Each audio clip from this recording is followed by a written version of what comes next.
Salut tout le monde, c'est Farway. Aujourd'hui, on va voir comment faire pour sauvegarder ces données super facilement pour pouvoir les switch d'un appareil à un autre sur Android. Alors là, je vais le faire avec Samsung plus spécifiquement. Donc moi, j'ai le S10, voilà, ma Samsung Galaxy S10 de Martin. Comment vous allez faire? Bon, première chose à faire, c'est que vous allez vérifier dans le Play Store que vous avez bien le Smart Switch. Normalement, c'est déjà installé par défaut. Mettez-le à jour s'il n'est pas mis à jour. Sur votre PC, hop, vous allez dans le lien dans la description, vous allez avoir hop le Smart Switch ici que vous allez télécharger. Donc hop, vous cliquez sur Get It on Windows ou Apple, enfin ça dépend ce que vous avez. Généralement, si vous avez un Android, vous avez également un Windows.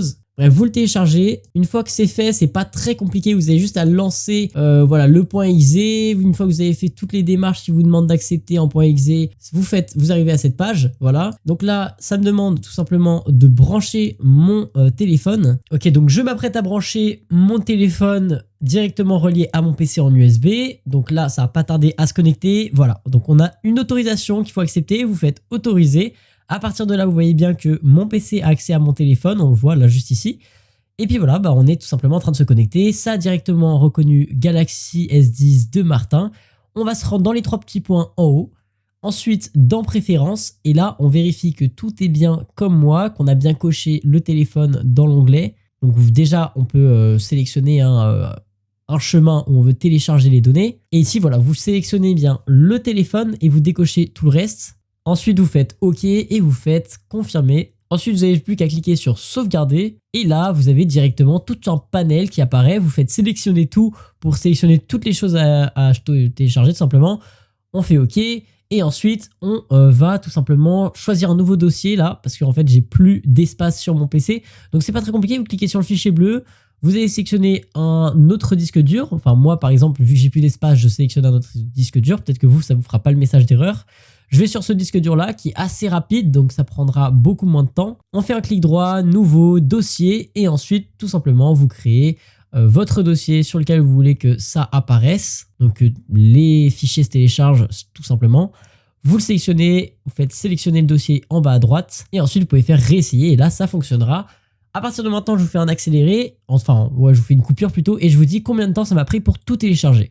Ok, bah c'est super, on est arrivé au bout de la chose, donc ça m'a pris 10 minutes environ. Peut-être que chez vous ça prendra peut-être plus de temps. Faut savoir que j'ai un super bon SSD qui m'a coûté 400 €, donc c'est peut-être pas votre cas. Ne paniquez pas, en tout cas c'est tout à fait normal, ça prendra son temps. Alors juste ce qui m'étonne moi, c'est que ça me dit que ça a pris que 24 Go alors que j'en ai plus, mais bon. Je pense que c'est parce que ça ne compte pas les applications tout simplement. Bref, vous faites OK, et c'est bon, normalement vous avez fait une bonne petite sauvegarde de tout ça.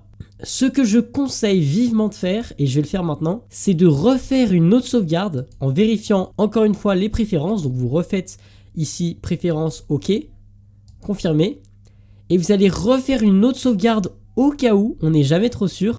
Sauf que vous allez changer dans préférences encore une fois l'endroit de l'envoi. Donc vous choisissez votre SSD, enfin votre disque dur, vous refaites nouveau dossier, vous créez sauvegarde Samsung 2, voilà. Vous recliquez dessus, vous faites sélectionner le dossier, OK. Ah, j'ai oublié de sélectionner le téléphone, ou alors on n'oublie pas de sélectionner le téléphone. Confirmer, on fait sauvegarder, on fait OK. Et là, on refait une autre sauvegarde pour être sûr à 100% qu'on a bien tout sauvegardé. Voilà, donc ça sera tout pour aujourd'hui. J'espère que ce petit tuto vous aura plu. Bon courage à vous pour votre téléphone. Si toutefois... Alors c'est pas sponsorisé, mais moi c'est ce que je faisais tout à l'heure. J'ai découvert peut-être un petit peu tard le site Back Market. Donc c'est super intéressant, il y a des offres pour les étudiants, etc. Vous voyez, 5% pour les étudiants. En gros, c'est des téléphones reconditionnés. Donc je précise, hein, c'est pas une sponsor ni rien, hein. C'est juste qu'en gros c'est des téléphones reconditionnés et il y a vraiment des très bons plans. Tous mes potes perso ils achètent en téléphone reconditionné. Moi je les ai achetés directement en boutique comme un pigeon. Donc là vous voyez que les prix sont super intéressants. En fait ça paraît complètement ça, on dirait que c'est une arnaque, puis en fait pas du tout, hein. Les prix sont vraiment divisés par 2, parfois par 4, et c'est des très très bons plans. Donc je recommande vivement. Il y a 1 an de garantie et tout dessus. Désolé pour la mini promo qui n'en était pas une, hein. Si ça vous a plu, abonnez-vous.